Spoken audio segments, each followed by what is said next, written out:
เลยทุกพานวันไหนเป็นวันยืนยาวซึ่งจึงเฮาจะได้หักมันสูงขึ้นอย่างเกี่ยวซื้อเจอพี่น้องไตอย่าไว้เจอเห็นเธอไตหายลายคือไตพี่น้องเฮาจะได้ตีเฮ็ดเธอซึ่งจึงได้เป็นไตปีเฮ็ดเธอซึ่งจึงได้เป็นไต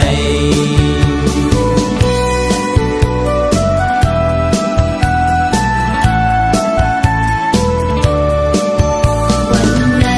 เป็นวันยืนยาวพี่น้องเฮาจะได้ไล่มาโฮทั่วกันจะได้เลยหางเมืองไตเฮามักมีขึ้นเยอะอย่าเลยทุกพาน